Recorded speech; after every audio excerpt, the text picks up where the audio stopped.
It's Wednesday, October 16th, 2019, and this is the Pro and the Con Show. I'm your host, Michael James Ott. As always, here on Facebook Live, and also copies of the same videos posted through Ott in 2020 channel on YouTube. So, encourage all of us to be better citizens, to be more aware of what's going on, focus on the facts, the who, the what, the where, and the when.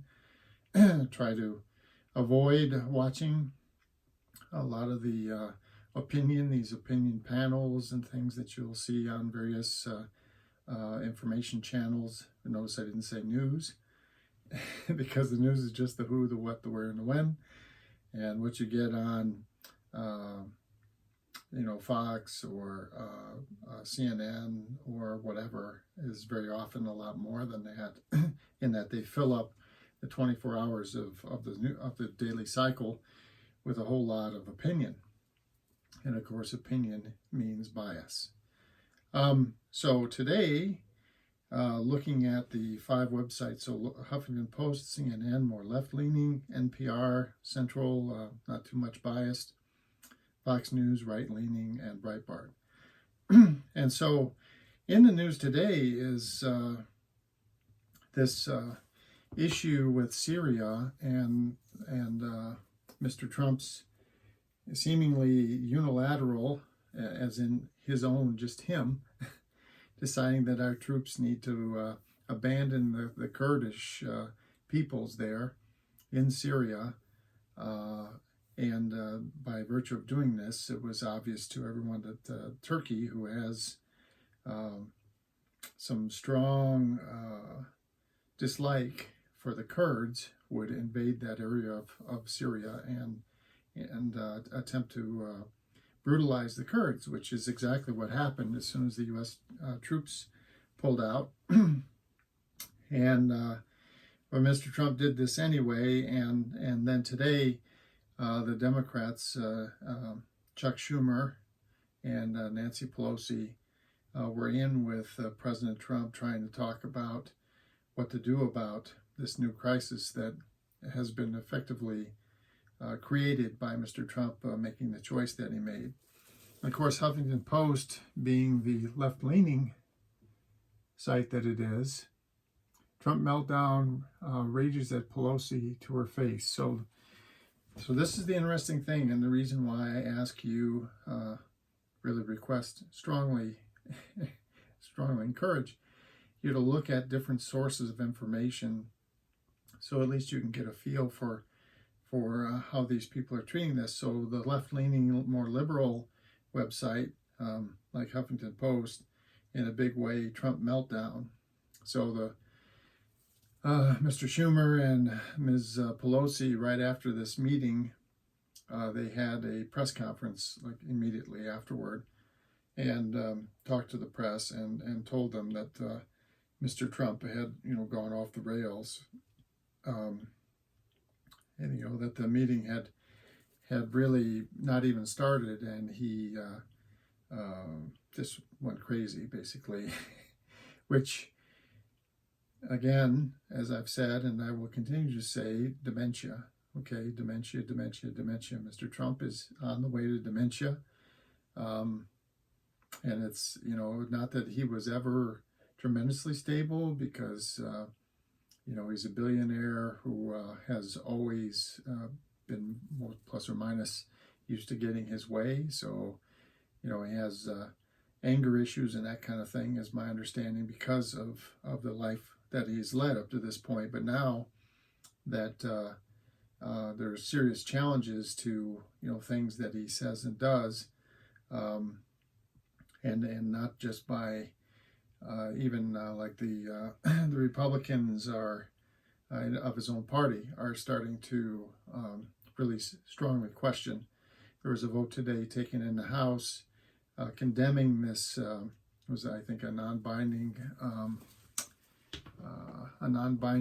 motion that, but basically condemning Mr. Trump's choice to leave the Kurds behind in Syria. And the vote in the House was like 300 and 80 to 60 or something, and there was a large number of Republicans that joined the Democrats in specifically targeting Mr. Trump's choice in this particular regard, and saying that it was a bad option. So anyway, that's what Huffington Post, the typical bad picture and headlines and bold typeface. And then CNN has slightly more balanced description of this. So Democrats describe president's meltdown at meeting.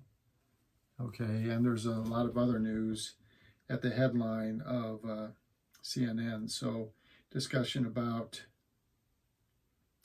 the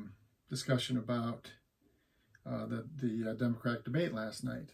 And so again, with our current president, whether you like him or don't, with the onset of dementia, need to find an alternate. And because of the way you and I currently allow just two political parties to exist in this country, we have to look at the Democrats from the debate and try to determine the most appropriate replacement for Mr. Trump.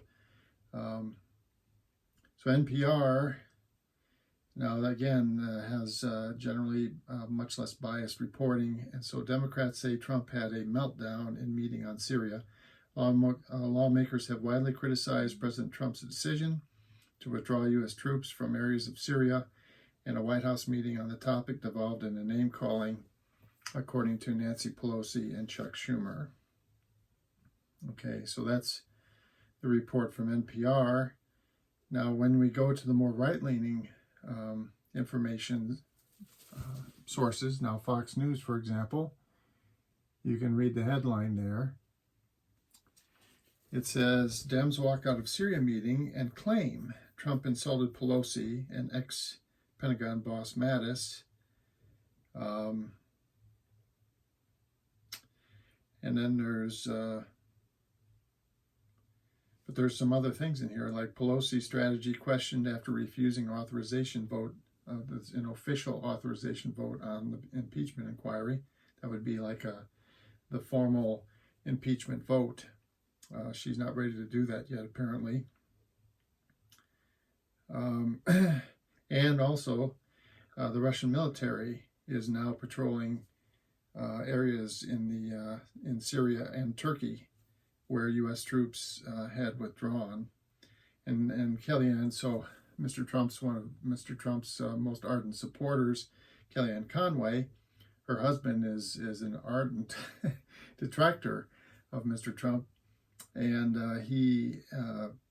Kellyanne Conway's husband is making an awkward appeal for anyone within Trump's runaway train staff to stop him from making what is perceived to be glaring errors in judgment. This one on Syria, like I say, the vast majority of everybody that knows anything about the situation is, it's like a 90-10. 90% of people that know anything about Syria and the Kurds and the U.S. presence amongst the Kurds thinks that Mr. Trump's choice was, best word is boneheaded to describe it. And then Breitbart, okay, so the most right-leaning, their headline is nothing really about Syria and this issue, whether or not Mr. Trump went kind of crazy with the Democrats in a meeting. Instead, Republicans slam Adam Schiff for running a Soviet-style secret basement impeachment hearing. So this is, like I say, just, you look at the different information streams and what they choose to tell you. And if you don't at least look at the other information streams, you're not going to understand what at least some other people are being told. And, it's up to you whether you want to dig into these various allegations much more, but at least you're aware.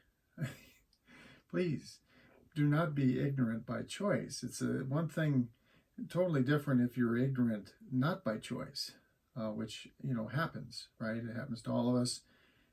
You're deprived access to information. You're deprived access to schooling. On and on and on. You can, information can be withheld, but from you, and therefore it's not your fault that you're ignorant of the whole truth, if you will. But with the advent of the internet and the vast majority, probably 85% of Americans have ready access to the internet, you can always go and look at the different information channels and see, how or what they're reporting on. Anyway, so please be better citizens, please. And, and in two ways. One, be better informed, at least being open to listening to opposing views and listening to the data that maybe isn't in strict alliance with what you'd like to hear or see. At least be open to at least listening and understanding where it comes from, and therefore the truthfulness, gather some truthfulness on the whole.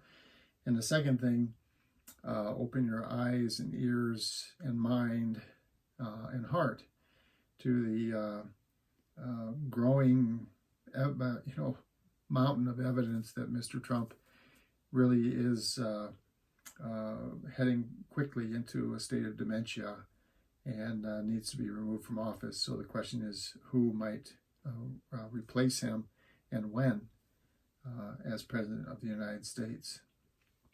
So this is the Pro and Con show. The title was KURDS, talking about the issues here, but the main point being Mr. Trump continues to have problems with the stability, which again, another indication that dementia is solidly on the way, and we've got to do something with our president. And unfortunately, this is one indication of poorly reasoned, illogical choice that he made on his own, on an island, in direct opposition to his staff, his advisors, the advice of Congress, of senators, of Republicans, of Democrats. This is a bad thing that he's done, and unfortunately there are people being greatly harmed on the other side of the world from where you and I live by this choice. All right, so for the Pro and Con show for Wednesday, October 16th, 2019, this is Michael James Ott. Until the next show, bye for now.